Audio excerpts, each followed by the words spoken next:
પ્રેરણાત્મક વાર્તા રાજકુમારી અને પોપટ. એક મહેલ હતો. એમાં એક સુંદર રાજકુમારી રહેતી હતી. એને પોપટ બહુ ગમે એટલે રાજકુમારીએ રાજાને કહ્યું, મારે પોપટ જોવે છે, એ પણ બોલતો. રાજા વિચારમાં પડી ગયા કે રાજકુમારી માટે પોપટ ક્યાંથી લાવી દઉં. રાજાએ સૈનિકોને બોલાવ્યા અને આદેશ આપ્યો, સૈનિકો, જાઓ, ગમે ત્યાંથી એક બોલતા પોપટની વ્યવસ્થા કરો અને જ્યાં સુધી એ ના મળે ત્યાં સુધી મહેલમાં પગ ના મૂકતા. હવે તો રાજાની સાથે સાથે સૈનિકો પણ વિચારમાં પડી ગયા. રાજકુમારી માટે બોલતો પોપટ લાવો ક્યાંથી? સૈનિકોએ બધે શોધખોળ ચાલુ કરી દીધી. બધે શોધ્યું પણ બોલતો પોપટ મળ્યો નહીં. સૈનિકો પોપટને શોધતા શોધતા ક્યારે જંગલમાં આવી ગયા એનું ભાન રહ્યું નહીં. એ લોકો ખૂબ થાકી ગયા હતા, માટે એક મોટા ઝાડ નીચે થોડીવાર આરામ કરવાનું વિચાર્યું. આરામ કરતા કરતા ક્યારે એ બધાની આંખ મીચાઈ ગઈ એની ખબર ના રહી. થોડીવાર પછી કોઈ બોલી રહ્યું હોય એવો આભાસ થયો.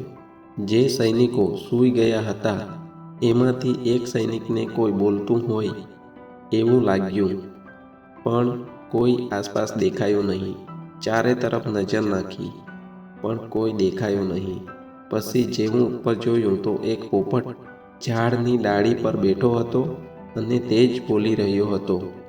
એ જોઈ પહેલાં તો આશ્ચર્યમાં પડ્યો અને બીજી બાજુ હરખાયો. આ શું, એક પોપટ એક હાથી જોડે વાત કરી રહ્યો છે? લાગે છે આ બંને દોસ્ત હશે એટલે વાતો કરી રહ્યા હશે. પણ મુદ્દાની વાત એમ છે કે હવે પોપટને મહેલમાં લઈ કઈ રીતે જવો? એનો દોસ્ત હાથી અમને બધાને મારી નાખશે. એ સૈનિકે બધાને પહેલાં તો ઉઠાડ્યા અને કોઈ યુક્તિ વિચારવાનું કહ્યું. થોડીવાર પછી એમાંથી જ કોઈ સૈનિકને એક યુક્તિ સૂચી. આપણે 5 જણા તો હાથીને નહીં પહોંચી વળીએ, પણ હા, એક ઉપાય છે. એમને બેહોશીવાળું ખાવાનું આપીએ તો કેવું સારું? જ્યારે એ હાથી અને પોપટ ખાવાનું ખાઈ રહે ત્યાર પછી હાથીને પડતો મૂકીને પોપટને લઈ જઈશું. બધા સૈનિકે વાતમાં હા મિલાવી અને એમ જ કર્યું જે પ્રમાણે ચર્ચા થઈ હતી. હાથી બેહોશ થયો. તરત જ સૈનિકો પોપટને લઈ મહેલ જવા પ્રસ્થાન કર્યું. જ્યારે રાજકુમારીએ પોપટને જોવે છે ત્યારે ખુશ થઈ જાય છે. એક પિંજરામાં પૂરાયેલો પોપટ ખૂબ ગમ્યો. એ ખુશી ખુશી પોપટને પોતાના કક્ષમાં લઈ જાય છે. એને બહુ બધું ખાવાનું આપે છે, પણ પોપટ નથી ખાતો. જ્યારે પાણી આપ્યું તો પાણી પણ નથી પીતો. થોડો સમય વીત્યા બાદ પોપટ મૃત્યુ પામવાનો ઢોંગ કરે છે.